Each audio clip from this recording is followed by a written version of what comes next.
Olá, seja muito bem-vinda, seja muito bem-vindo ao nosso Papo Real, ao nosso canal que tenta esclarecer dúvidas frequentes, curiosidades sobre a monarquia, e nós também falamos sobre geopolítica.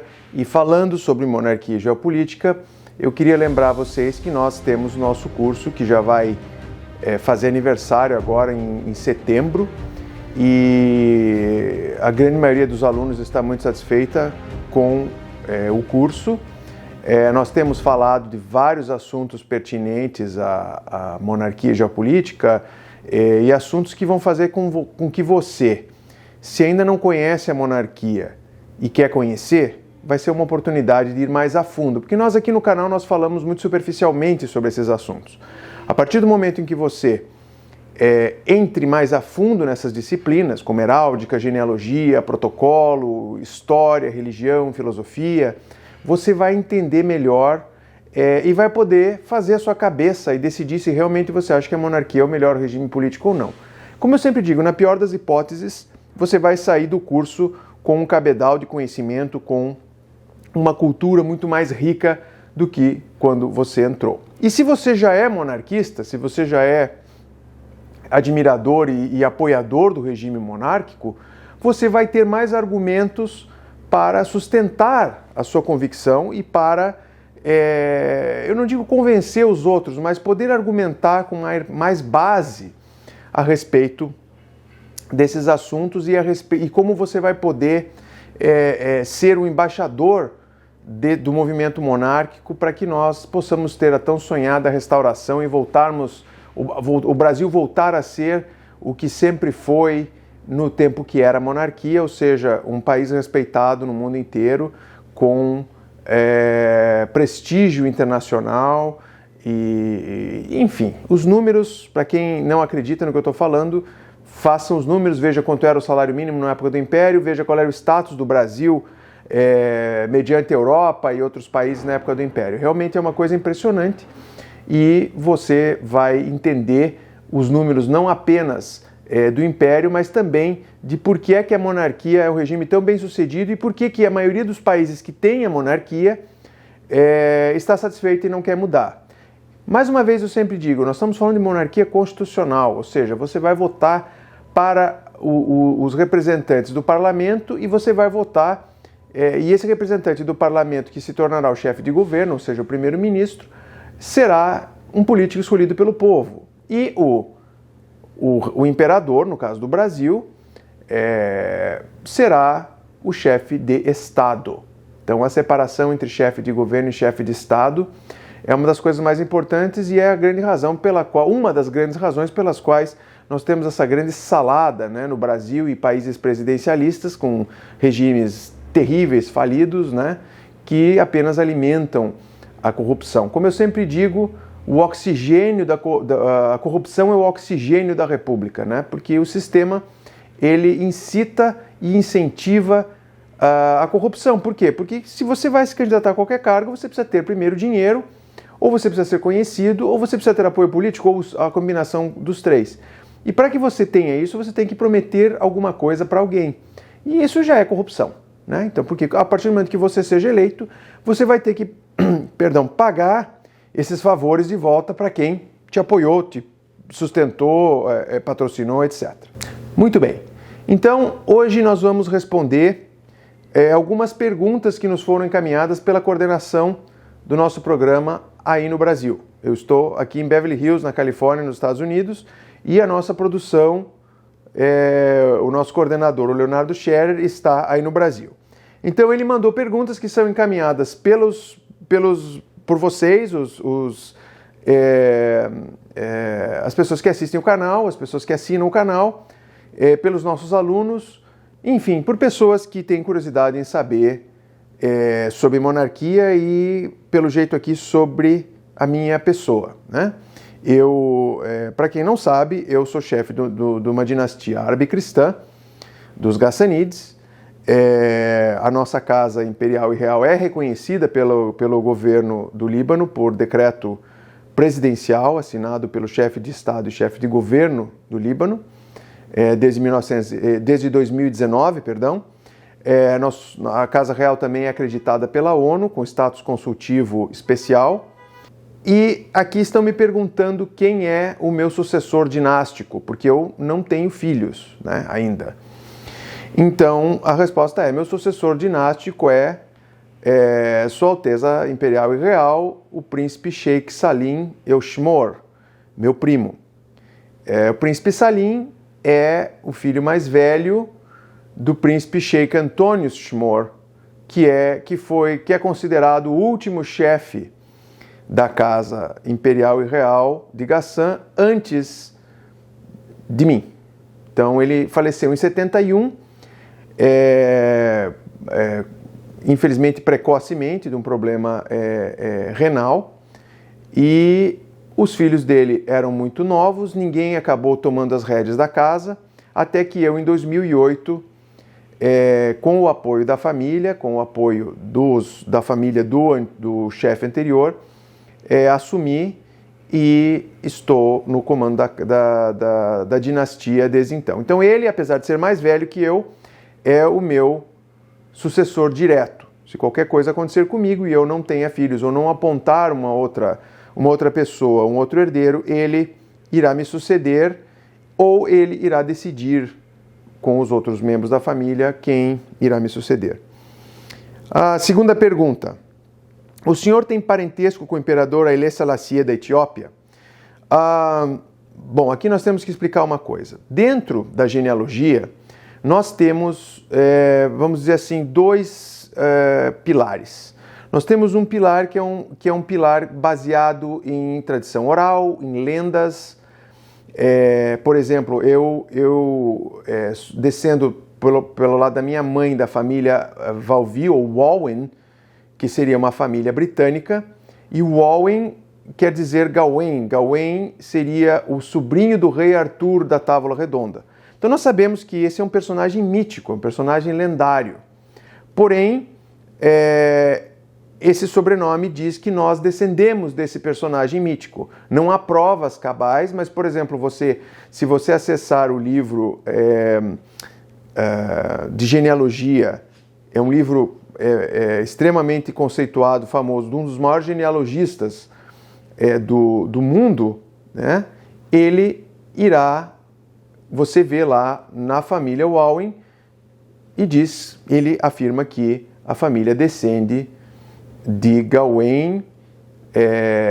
Inclusive parece que agora vai sair um filme lendário, naturalmente, do mito do cavaleiro verde, enfim, está para sair no cinema agora. Inclusive eu fui ao cinema ontem e vi o trailer. Então você tem várias genealogias que são míticas. Por exemplo, você consegue comprovar a genealogia do imperador do Japão até um certo ponto. Se diz que a dinastia japonesa, o imperador que está hoje no trono, ele pode fazer voltar até 2.000 anos, 2.500 anos, alguma coisa assim. Só que, é claro, desses 2.500 anos, você pode voltar mais ou menos 1.800, no máximo, dependendo do lugar. Por exemplo, na Europa você consegue voltar até 1.600, né? Mas, por exemplo, no Japão, como é uma genealogia imperial, você vai conseguir voltar aí uns 2.000 anos. Mas você vai sempre ter uns 500 anos, 800 anos, que vai ser puramente tradição oral ou uma genealogia chamada mítica, né? Então, você tem a mesma coisa com o imperador Haile Selassie da Etiópia, porque ele diz que descende do rei Salomão e a rainha de Sabá. Em 2006, a BBC anunciou, inclusive vocês podem fazer o Google, que acharam o palácio da rainha de Sabá no Iêmen. Sim, Sabá não fica na África, não fica na Etiópia, fica no Iêmen. Acredita-se que o reino se estendia até a Etiópia, mas a sede desse reino e a rainha de Sabá, que é chamada de Balquis, vivia no Iêmen. E a minha família, originariamente, 2.000 anos atrás, vivia no Iêmen. Então, nós descendemos da família real de Sabá. Então, em tese, né, nós poderíamos citar um link sanguíneo se fosse comprovado que nós realmente temos essa ligação com a rainha de Sabá. Mas isso é praticamente impossível de ser provado empiricamente hoje. Mas, como eu falei, a genealogia legendária, ela existe e ela é inclusive respeitada pelos genealogistas, mas é claro, num tom não tão efetivo quanto, por exemplo, eu não posso reclamar o trono de Camelot, do rei Arthur, porque eu sou descendente do legendário Sir Gawain. Mas é uma coisa muito mais lúdica e interessante do que necessariamente uma prova realmente né? Agora, o castelo da família Walwyn, da família do meu avô, no país de Gales, por exemplo, há uma tumba lá que se diz que é a tumba de Gawain, de Sir Gawain, que é o sobrinho do rei Arthur. Não sei se haveria alguma maneira no futuro de se provar que isso é verdade ou não, mas enfim, é o que se diz. Então veja, esse parentesco com Haile Selassie seria uma coisa muito distante, se fosse verdade, e seria através da ligação sanguínea entre as dinastias. E isso se o Selassie realmente, né, porque também do lado dele essa ligação com o rei Salomão também é legendária, não há como se provar necessariamente que isso existia, né? Outra pergunta, o Irã é uma teocracia, como funciona? Quais erros podem ocorrer? Bom, eu sou radicalmente contra um país que seja uma teocracia, um país que seja, ou seja, que tenha uma religião principal. Por quê? Porque isso automaticamente fará com que todos os outros membros das religiões sejam cidadãos de segunda classe. E o que isso gera? Gera um governo de apartheid. Então, isso é uma coisa que não pode acontecer, né? Então, se você privilegia, se você tem cidadãos que são daquela religião e são cidadãos de primeira classe, todo mundo que é de outra religião seria de segunda classe. No caso do Irã, é um país muçulmano xiita e eu concordo que o Shah Reza Pahlavi cometeu alguns excessos e foi removido do trono, mas como eu sempre digo, quando se remove uma monarquia do poder, não é porque quer se livrar de um tirano, mas é porque tem uma outra pessoa que quer tomar o lugar do rei com outro nome, o revolucionário, o presidente, o generalíssimo, enfim. Nunca ou quase nunca é, uma pessoa bem intencionada. E eu até vou mais longe. Se você for analisar, e eu estava conversando com um professor americano de história na semana passada, eu falei, eu desafio o senhor a me mostrar, com exceção da Revolução Americana, né, 5 revoluções que aconteceram recentemente, nos últimos 500 anos, vamos dizer, e que foram revoluções bem-sucedidas. Revoluções que foram, que você tinha um governo e aí a revolução melhorou o governo, né? Então, se você vê, por exemplo, Revolução Francesa, um fiasco terrível. O que aconteceu com a França, mais uma vez, também concordo que a situação não é porque a monarquia está tendo problemas que podem e devem ser corrigidos, por isso que eu sempre digo que a monarquia ela deve ser moderna, ela deve se modernizar e deve ter mecanismos que possam corrigir qualquer erro do soberano de uma forma rápida e eficaz, né? Mas o que aconteceu com a Revolução Francesa foi o pior regime da história do mundo, um dos regimes mais absolutistas e totalitários. Então, se você tira um rei porque você acha que o rei é absolutista e você houve uma caça às bruxas, estudem Revolução Francesa em fontes não tão oficiais e vocês vão entender o que aconteceu. Mesma coisa a Revolução Bolchevique na Rússia, na União Soviética, que criou a União Soviética. Revolução de Cuba. Todas as revoluções geralmente criam regimes ruins. Veja todas as monarquias no Oriente Médio que se tornaram repúblicas. Iraque, um desastre. Líbano, está sendo um desastre.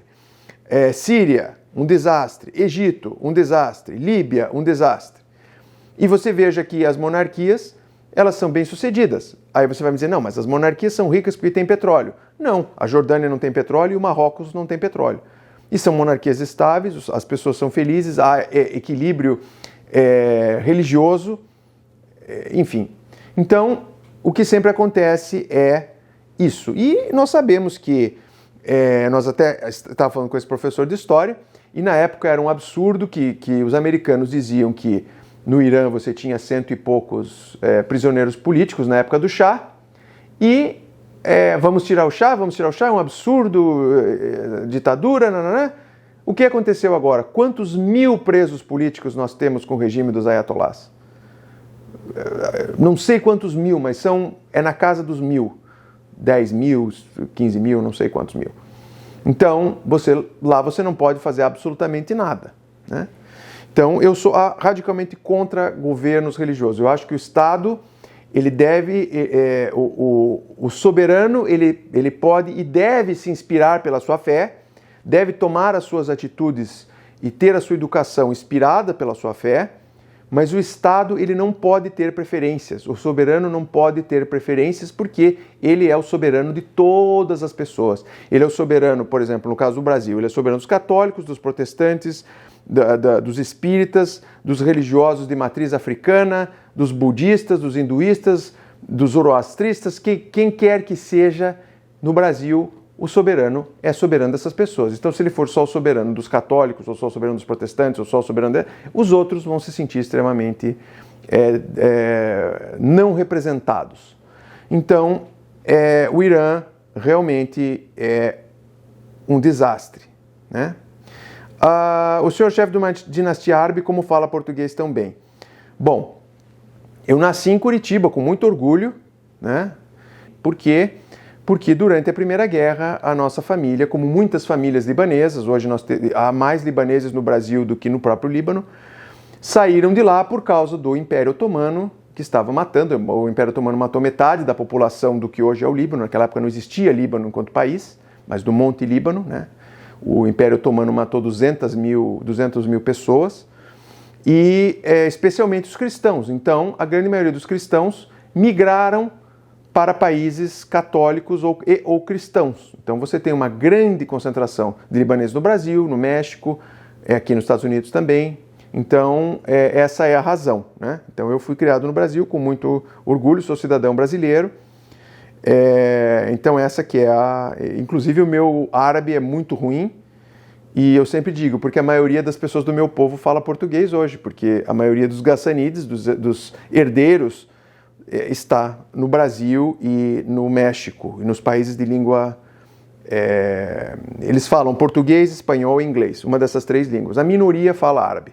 A minoria do que seria o meu povo vive hoje nas Américas, 70% a 80%, e 20% ainda vive no Oriente Médio. Surgiram no Brasil alguns movimentos chamados monarquistas interventores, que querem a volta da monarquia pela força, como fez Franco na Espanha. O que o senhor pensa disso? Eu sou radicalmente contra isso, apesar de que, infelizmente, eu acho que a monarquia deve ser aclamada, eu acho que o povo deve conduzir o soberano ao trono, eu acho que essa é a maneira ideal. Porém, ao ver as coisas como estão no Brasil, eu me pergunto se mesmo... Ideologicamente eu sou contra, mas eu me pergunto quanto mais o brasileiro vai ter que sofrer, quanta gente vai precisar morrer de fome até que o Brasil volte a ter a sua dignidade de volta. Então eu sou contra, mas eu já não sou tão averso a uma opção como essa como eu fui no passado, porque infelizmente, se o próprio povo não se rebela e não cria uma revolução para colocar a monarquia no poder, talvez tenha que acontecer por outros meios. Mas eu sou contra, eu sou radicalmente contra imposição da monarquia. É preciso ser católico para participar do curso. Falando novamente do curso de Monarquia e Geopolítica. Não, você não precisa ser católico, você não precisa nem ser cristão.